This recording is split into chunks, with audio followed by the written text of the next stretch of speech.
Welcome to Pathways by Path. I'm Evan Rhodes. This is a show about the decisions, challenges, and journeys shaping competitive tennis.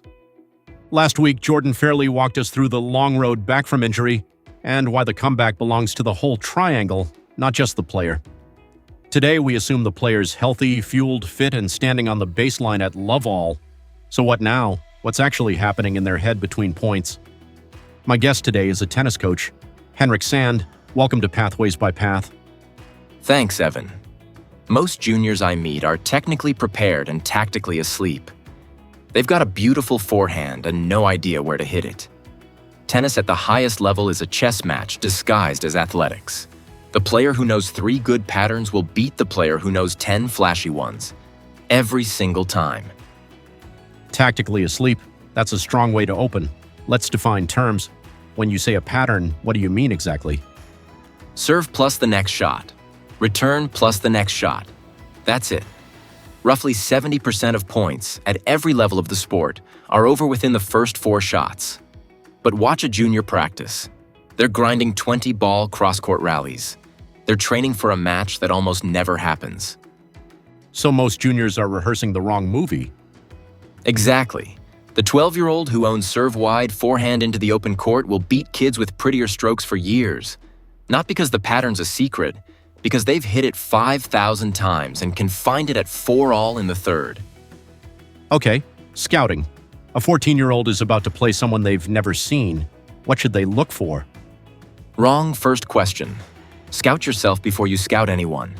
Most juniors can't tell you their own first serve percentage from last weekend. They can't tell you which wing their errors leak from under pressure. If you don't know your own game, reading the opponent is just trivia. Fair, so self-scouting first, then what? 5 minutes of warm-up tells you plenty. Does the backhand break down high? Do they back up on second serves? You need 2 or 3 usable facts, not a dossier. And here's the part parents miss. You can chart this with pen and paper. First serves in. Second serve points 1. Where the errors go. That's real scouting at the junior level. Now the part everyone struggles with. It's 2 to 5 down. The plan isn't working. What happens between points? You change one thing. 1. Brad Gilbert wrote the book on this. Winning ugly is still required reading in my program. Panicked players change everything at once, and then they learn nothing from the next 4 points. Disciplined players adjust one variable. Serve location, return position, rally height, and watch what happens. The scoreboard is data. Down 2 to 5 is information, not a verdict. The scoreboard is data. I'd bet most 14-year-olds hear it as a verdict. They do, until the adults around them stop treating it as one. And here's what nobody talks about. The tactical work doesn't die during the match. It dies after. The player has one version of what happened. The coach watching from the side has another. The parent driving home has a third. 3 matches got played out there. The kid gets 3 conflicting reviews. By Tuesday's practice, the plan is soup. So a tactical plan is only as good as the conversation after the match. That's it. 1 match, 1 review, 1 adjustment for next week. If the triangle can't agree on what happened, it can't agree on what to fix. Tactics aren't a moment of genius at 4-all. They're a boring weekly loop.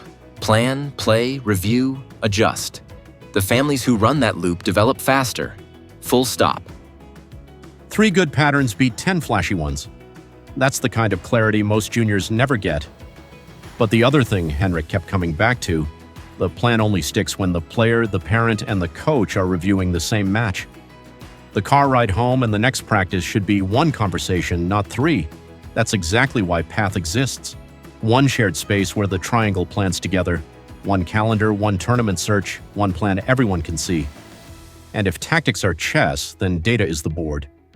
Next week, we sit down with a tennis data analyst about what the numbers actually say and what they can't.